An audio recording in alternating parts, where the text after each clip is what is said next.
Hello everyone, my name is Roberto Macias. Welcome to Global Hedonism. Right now we're in the Ahr Valley looking at beautiful vineyards where they grow a lot of Pinot Noir, and I want to talk to you about grapes.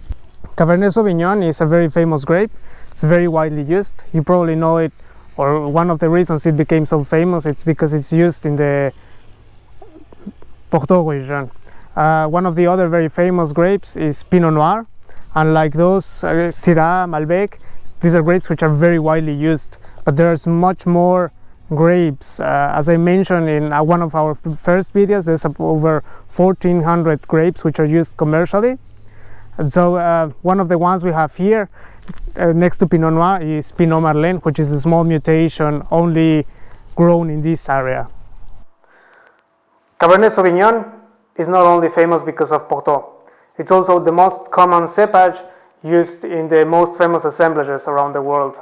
So it has a place not only in wine culture, but has a place in popular culture. The place of Cabernet Sauvignon in popular culture has made it easy for us to hate it or to give it crap. Best example, or the most famous example in popular culture, is the movie Sideways, where they talk a lot about Cabernet Sauvignon and compare it to Pinot Noir, and they mention a couple of the reasons why you could make it easy to talk bad about Cabernet Sauvignon. So it's quite widespread, it's very easy to grow. It's also a tannic grape, and it's sometimes done with way too much wood. And now, sure, the question arises, for example, Cabernet Sauvignon, they put so much wood into it. Is it even possible to distinguish between two different grapes? And for sure, there are certain analyses which have shown different compounds, different volatile organic compounds in the skins of different grapes. One study did Riesling against Cabernet Sauvignon, and I'll show you the quote. Now, you also know this. If you go and try a Chardonnay against a Sauvignon Blanc, you will notice the Chardonnay has a more creamy feel, and the Sauvignon Blanc is a lot more aromatic, like a Muscatel. The reason why we sometimes take Cabernet Sauvignon as the punching bag of the grapes is because in the 80s, these international varieties, Merlot, Pinot Noir, Cabernet Sauvignon, became very widespread. And so they overtook other grapes which were grown in specific regions. We have a very good example in the Baga region in Portugal. They displaced Baga. But this also created a very small niche for one particular producer, so Pato. And I think I agree with Jancis Robinson in saying that he's the best representative of the Baga grape. He was, during the 80s, he kept on growing Baga against recommendations of family and friends, and for that he became known as Mr. Baga. But he has developed very nice wines from it. There's particularly his red sparkling made out of Baga. He has some sweet wines made out of Baga, which is harvested earlier, and you can find it as always in our Instagram. So what we want to bring over to you is go out and try different grapes. So for example, we did a trip to Malta, and there we discovered this grape, the Gelasa. Gelasa is a grape which is only grown in Malta, and it's a very big grape which has very low sugar levels, lots of water, and so to reach the alcohol levels that you would normally expect in a wine, what they do is they dry them under the sun, make them raisins, 80%, and then 20% is fresh grapes. And this gives us a wine like the 1919 from the Marsovin vineyard. This wine has lightness to it, and it's a dry wine. It has notes of cherry, caramel, vanilla. Very interesting wines. Of course, Pato and the Baga grape is another fantastic option. Portugal is one of the countries best known for its wide range of endemic varieties. On another of our trips, we tried a mutation of Muscat, which is grown exclusively in the Czech Republic. Very nice wines, very aromatic.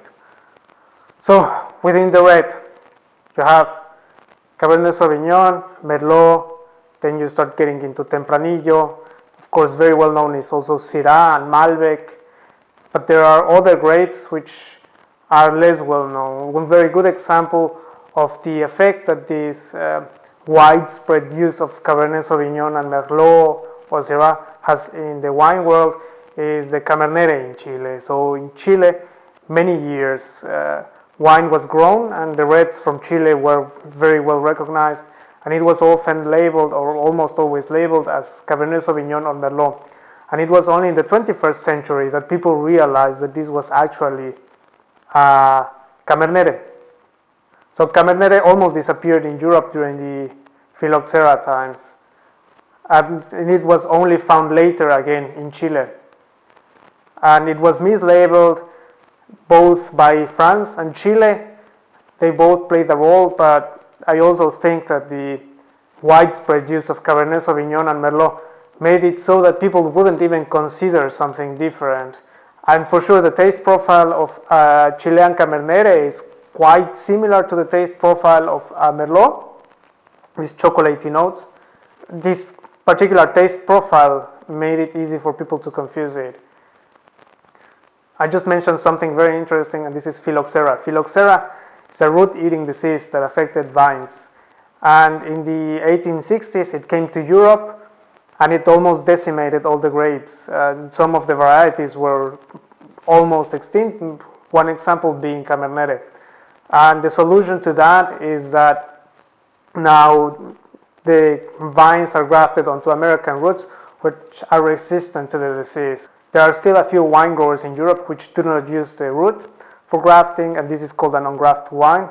One of the most famous ones is Quinto de Ribeirinho from Luis Pato again, and you will notice we are big fans of his wines.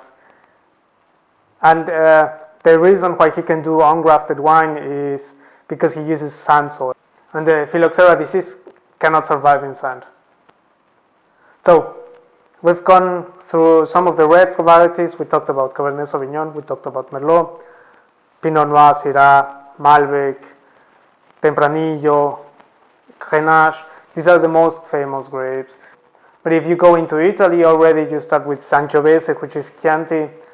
You have Nebbiolo, Nero d'Avola, very well grown in Sicily.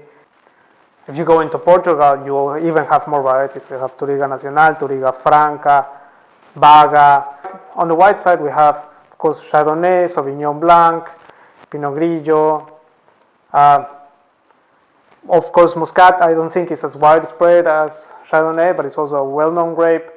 But besides those, you have, for example, Vinho Verde is a particular grape which is called Alvarinho. Very high acidity. This makes the very refreshing wines. You have Cercial in Portugal. You have Trebbiano in Italy. We just recently had a Trebbiano sparkling from Italy, and you can check it out on Instagram. Chestnut honey, very interesting taste. So our message is, even if you gravitate towards the most famous grapes naturally, and they have good wines, so it's not wrong to drink these wines. Cabernet Sauvignon and Merlot and Chardonnay can be very enjoyable, but if you want to develop your wine knowledge, I would encourage you to try different grapes. Try Nebbiolo, Trebbiano. So I know this video was quite generalistic and I talked about a lot of grapes.